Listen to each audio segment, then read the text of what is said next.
All right, good evening. I am Matt Urbanski with Team Run Run, and tonight I have Team Run Run coach Chris Poole. We're going to talk about the Shamrock runs in Portland that are taking place later this month in March 2026.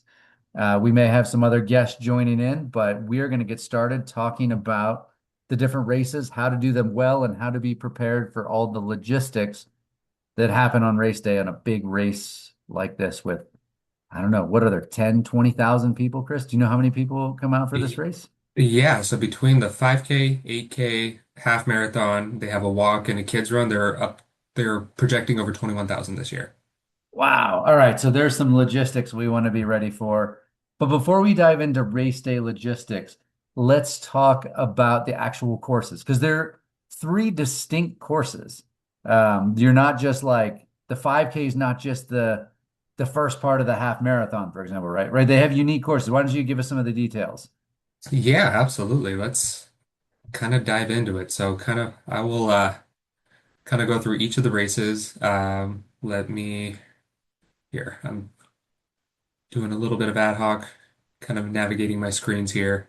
All good. Um, And I'm going to so put a note in the chat for anyone who joins in that you're welcome to jump in and ask questions as we go, or put questions in the chat, and Chris and I will pay attention to that and make sure we address any questions in the chat.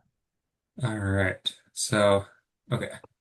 Looks like their map is being a little iffy, so I am going to just share from the article on the Team Run Run site.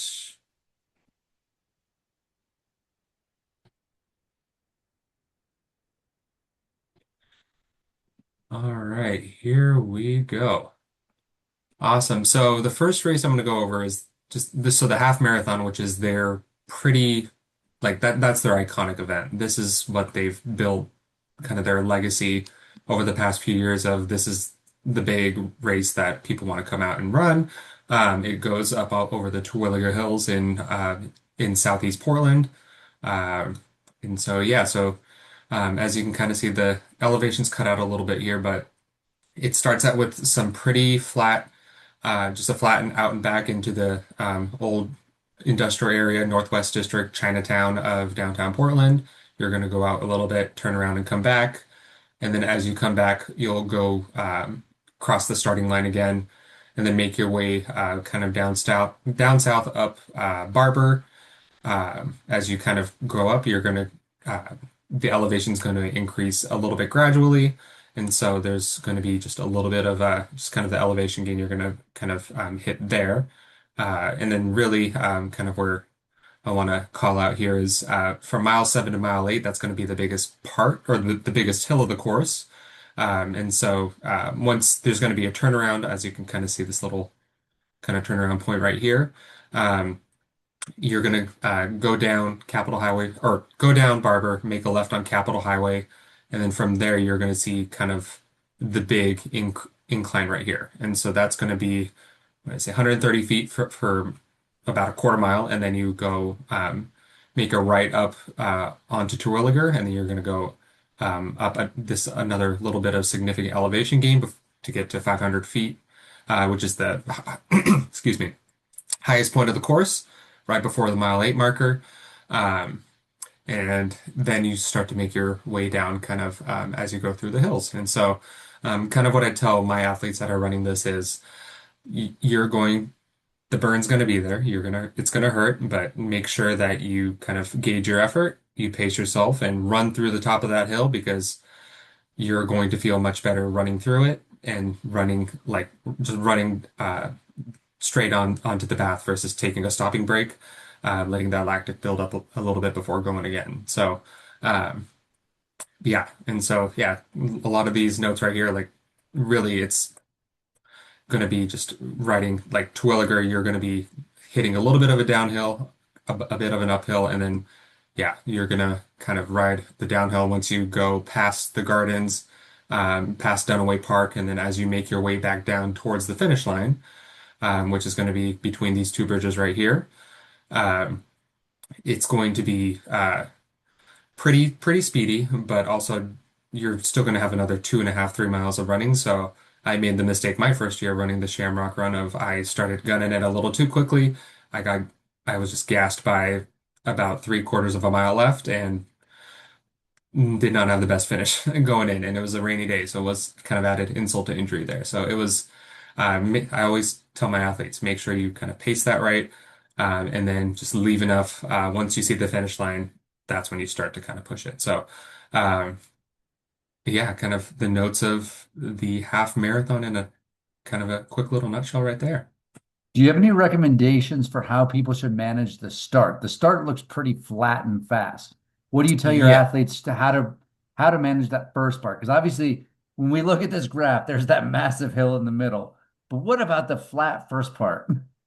Yeah. So what I tell each kind of each of my runners, and then each of anybody who kind of asks me just tips and tricks about the course.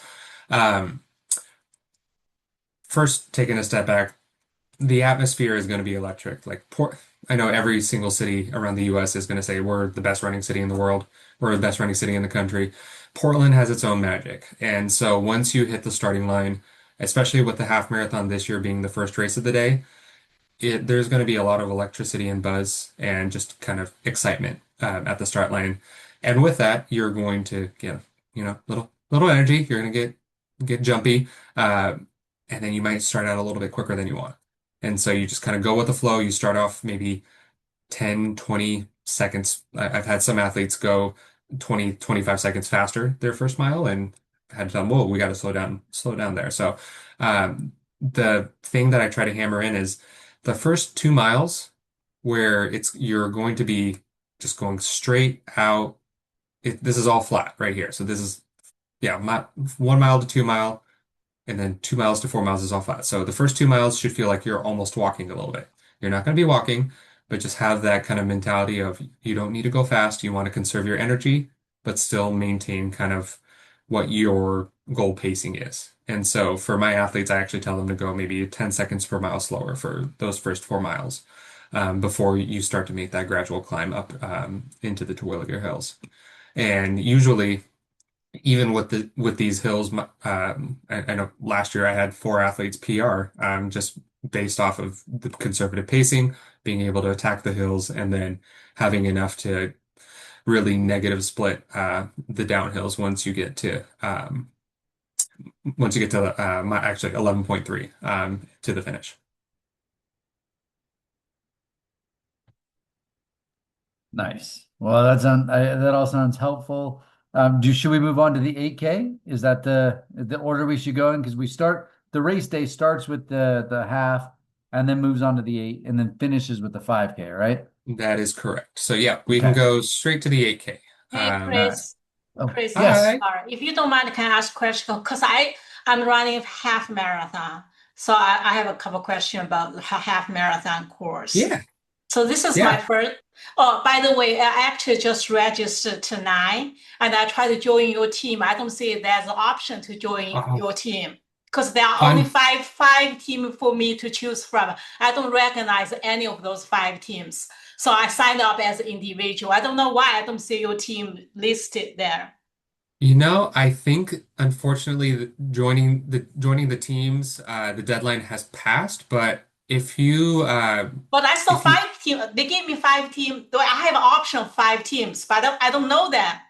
And I try to so search your team as no result returned. But oh anyway, yeah, I signed up just tonight. oh Yeah. well, I'm so happy you're running.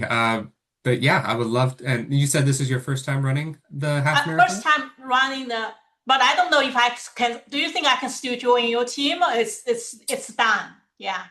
I let me How about this? I don't know if you're able to maybe email Matt, coaching, I think was it coaching at Team Run Run? Oh, okay. Is it on the Teamrunrun.com. Slack channel? Oh, are you from Nike? Yeah, Nike. Oh, I'll reach out to you. I'll get it. Okay. Yeah, yeah, We'll get it yeah. squared. We'll track Tuesday, group, right? Okay. Yes. Okay, cool. Yeah. My question is, this is my first Shamrock half. Look at the course profile, it's pretty hilly. Um, Yes. but I have run Portland half before. Yes. So Portland half course versus this course, they are not the same, right? Because there are some hilly part in Portland half. Yes, I But this think, one is much hillier. Would you say that? Yeah.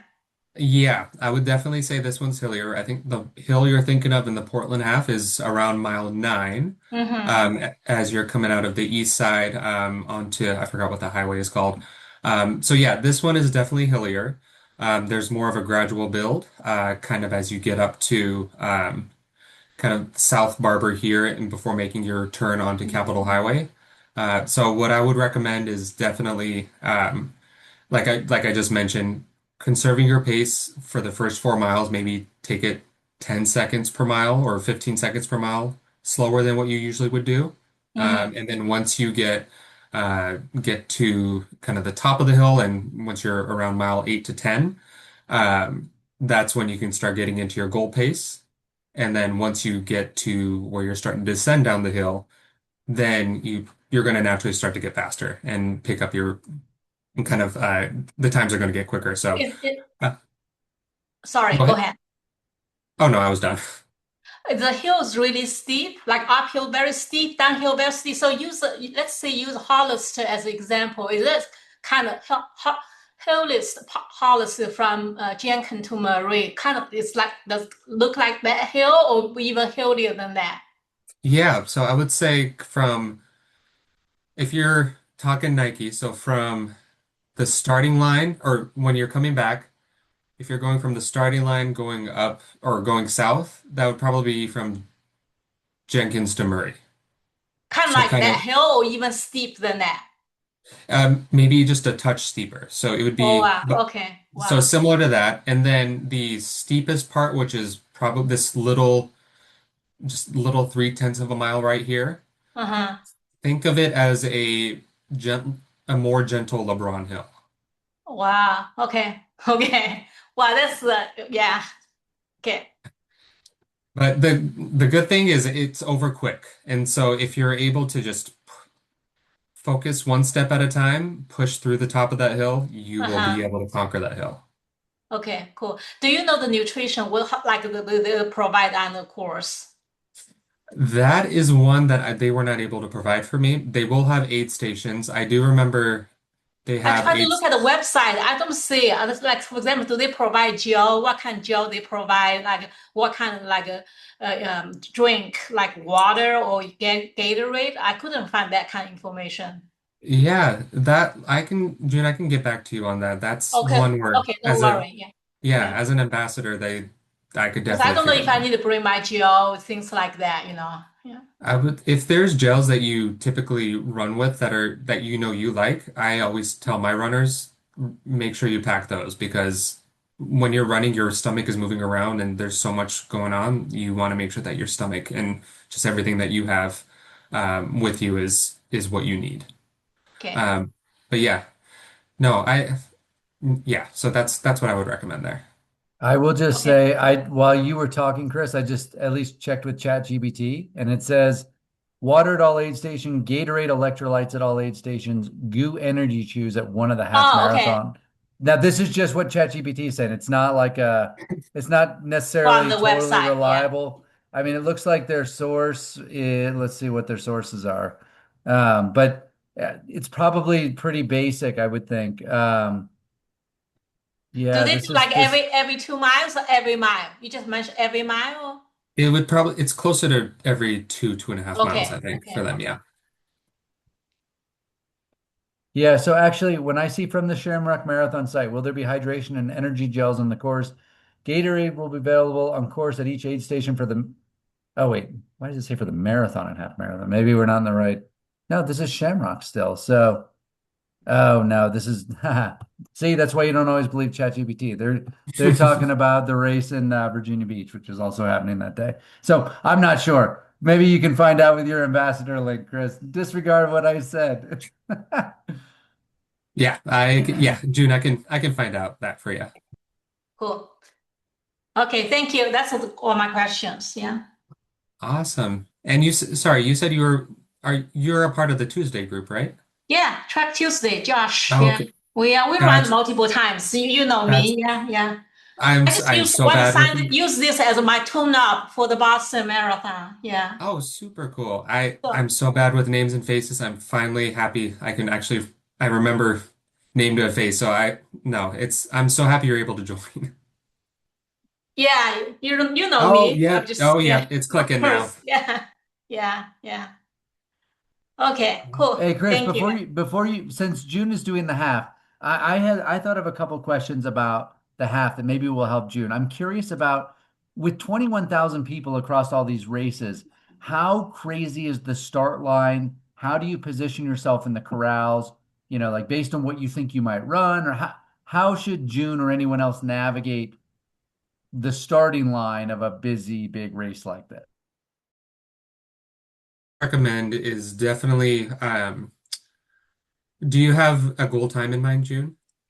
Yeah, well, my rate, I mean, I'm just my, I know probably my last time couple year ago I run PDX, I run 137. So I'm just Okay. enter the same time. If I can run 137 or under would be happy. But with the hill like that, I'm just kind of scared of the hill. Yeah. Yeah. So what I would say, what I would recommend is honestly starting off with the 135 group because they go in 5 minute increments. Okay. Um, and I will say this year they definitely made a great decision in splitting up the race times and spreading them out even more because last year there was a lot of overlap with oh gosh, it was specifically so the 5K half marathon, there was some 8Kers that were all going at the same time. And so there's enough time in between each race so that you should only have to be worrying about half marathon runners when you're on the course. So um, to kind of answer that question, yeah, I would say just make sure you get there early. And it'll be the same for Boston too. Like just you make sure get your spot in the corral. Mhm. Make sure there's going to be a pacer with 135. Just I would say start out with them. I think they'll kind of let people go in waves. Um, and then from there, traffic should not be too bad so that you're able to run your race the way that you want to. Cool. Yeah. Okay. Thank you. Of course. All right, Chris, you can steer the ship. Should we move on to the 8K or is there anything else to say about the half marathon? No, I think we can head on to the 8K. All right. And June, if you think of other questions along the way, feel free to interject and ask them. We've got Okay. Chris here to answer anything you want. Okay. I may not stay the whole way because I'm more No interested in worries. half marathon. So if I Yeah. just, yeah. All good. Well, you got what you needed, then drop Okay. off anytime. But Okay. Chris, you take charge. Tell us about the 8K. Thanks. Let's do it. Awesome. Good to see you, June. Yeah. See. All right. So moving on to the 8K. So the 8K is a brand new edition that came on the past few years, and this was billed a few years ago as the premier. Like they wanted the elite of the elite in the local running scene to come to this race. And it's flat, so there's going to be a lot of very, very, very fast times that come out of this. The winners the past couple years have been in the 22 minutes, which for the conversions is about a 435, 430 something mile like that, which is or 440 mile, somewhere around there. It's fast is all I could say. It's fast.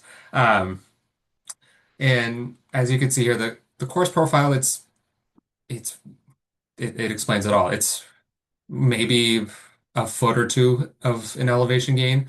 The only dip in the course is at the beginning and at the end. So I think it's around this bridge here. There's a little dip underneath the bridge and then a little rise to get back up. It's all flat and then you kind of come back the same way. So the 8K course is very pancake flat. And then the prize each year, the top male and female get their weight in beer, which I think is a cool little thing for the race, which is like I'm not getting it, but it brings everybody out to see if they can be the one getting their weight in beer. But with that being said, it's very hectic at the start. Um, Case in point, this was last year. This is me kind of avoiding the crash right here, and there's a lot of people that just they're sprinting at the start. Um, Whether they're there to be able to run the pace or not, uh, things can happen. And as you can see, there's some kind of medians here that unfortunately that the starting line kind of incorporates that. And so if you're one of the ambitious ones or one of the brave ones who wants to brave the start of the race near the front, just know you're going to have to really hold your ground, like kind of put your elbows out a little bit, because otherwise you're going to end up being like all these four people here. Um, so do keep that in mind. Uh, and then pacing wise, like I would honestly take a similar approach to pacing the half marathon. With there being so many people in this race, like I ran a 27:40 last year and I placed in like 89th. And so there's a lot of depth in this race. And so I finished my race last year in about 5:32 pace, but I was under 5:10 my first mile, and it felt very, very easy. So uh, it can be very deceiving. So just make sure that you pace yourself correctly. The 8K is a very odd distance for a lot of people because we're used to running 5Ks, 10Ks. Usually, the only people who've ever raced 8Ks are those, at least in the US, are those who have run college cross country at any level. So not really don't have really much to go off of. So I just say it's going to feel like a very, very long 5K is what I tell people. So I tell people to go in with the mentality of just be prepared to run about your 5K effort for almost 5 miles, which gets most people through it, surprisingly. So, um, but yeah, other than that, it's the only thing that I'll note is for an out and back, most people would think it's you're going to just go equal distance out, equal distance back. This race, the finish line is a few blocks further south, so just to as you get tired near the end of the race, I can speak from personal experience. I timed my kick maybe 3/4 of a mile out, and I got gassed again, kind of trying to hit the finish. So just remember, the finish line is a few blocks south, a few blocks further south. So, um, I mean, it's tenths of a mile, but at the end of the race, if you're trying to go for a time, or if you're trying to catch that next person in front of you, sometimes it matters to try to kind of gauge your kind of gauge your kick in that way. So, um, yeah, from a course perspective, not much there to provide in terms of logistics, but in terms of pacing, I think it's and just obviously the mayhem. That's kind of something to keep in mind. Nice. So just be ready to get out hard, be careful, and hang on because it's a long five. It's an 8K. So Yes. awesome. And what about the 5K? That one starts quite a bit later. I was looking at the schedule. 11:15 versus the half marathon started in the 7. So this is like the Yeah. late day event. Tell me about the 5K. Yeah, so actually this is brand new this year.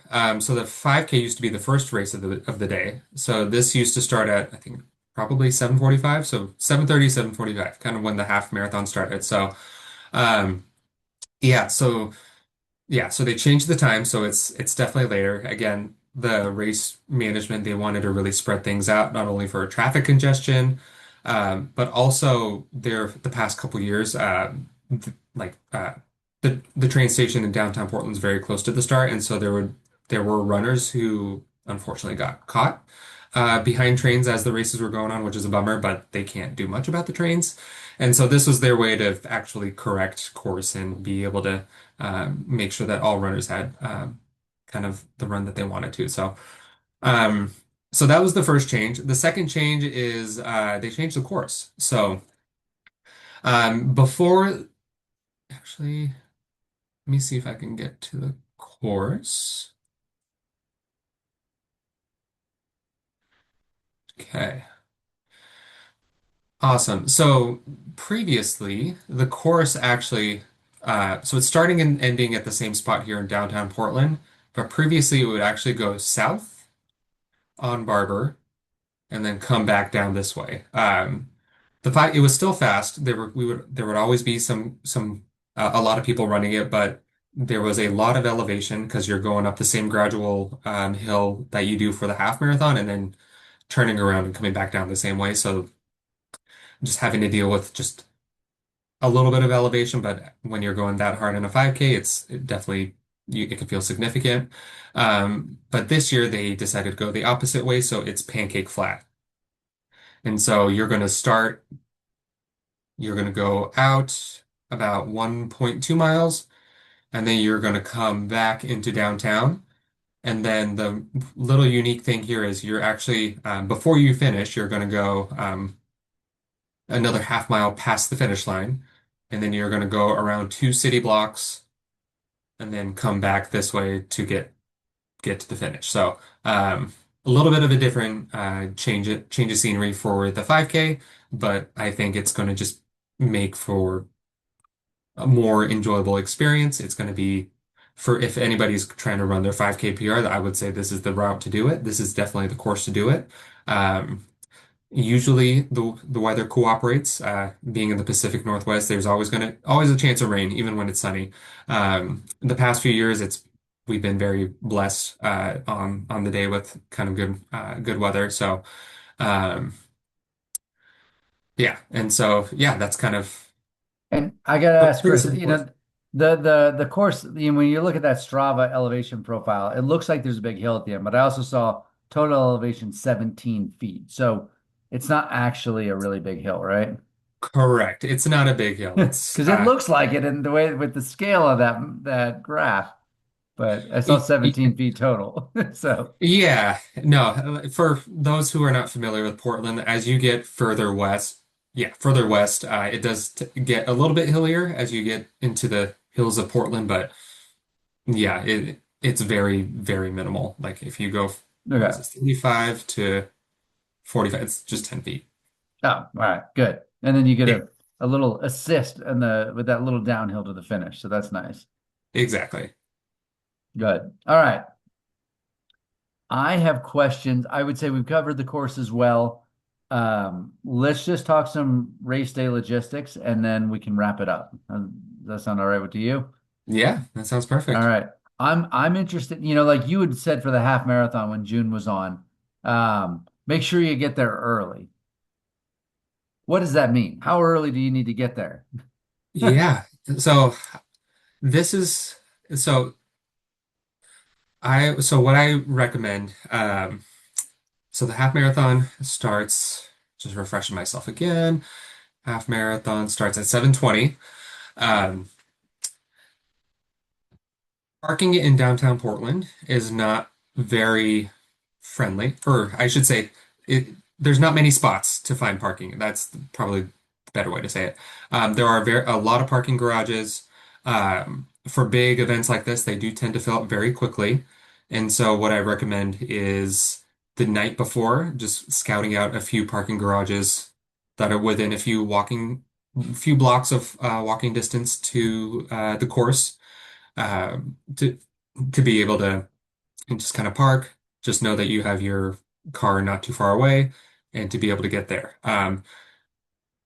I only say this because I've had friends in the past who have gotten there maybe 30 minutes before, and with over 21,000 people coming to run the various races throughout the day, parking is not there's only a limited amount of parking, and there are often times where there are people who will park at the OMSI Museum, which is on the other side of the river, and about call it 3, 4 tenths of a mile away, and from there have to walk all the way to the start. And so, for kind of convenience, ease, I would say get there at least an hour. I would say hour and a half before the race to be pretty comfortable. Good, good. What else should we know? Yeah, so I think kind of looking through my notes here. Yeah, so it's going to be cold during the day or like during race day, so make sure you have warm clothing as needed. If you have they do have a gear check, so if dropping items off at your gear check, the lines can get pretty long pretty quickly. So if you're trying to kind of budget time for getting to the start line, getting to your preferred corral, for your preferred pacing, get to the gear check as quickly as you can. Um, and then I would say post race, I think that's where Shamrock does their their best. With it being the St. Patty's Day, they have and this is again for people over 21. They have a awesome beer festival. They have Irish music going on. They have just uh, it's kind of all enclosed. It's all just green lights everywhere. Really good times. It's a lot of great food, a lot of good vendors. Portland has a lot of great food just around town. So if you don't if you're not seeing what you like at the Finish Line Festival, just a couple blocks away, there's some really good eateries, really good brunch spots. So um, I would say just take advantage of kind of the great music, the great vibes, refuel, and make sure that you're just staying safe after if you have a beverage or not. And that's kind of that's probably the last few tips that I would have for enjoying the post race side of things. Nice. Well, good. I think we've covered it pretty well. I think your team, with the runners on your team, they can check this out and get a lot of info. We'll share this on the Team and Run site. Anyone who watches this, if you're interested in talking with Chris about potentially working as a coach, he coaches a lot of good, great runners, not all in Portland, but all over the U.S. You're available to work with people. So we'll have a link to his coaching page. And I would say, oh, last question. Are you racing this year, Chris? You've raced the half, you've raced the 8K. Or what are you doing this year? Or Yeah, are I've you raced the racing? five.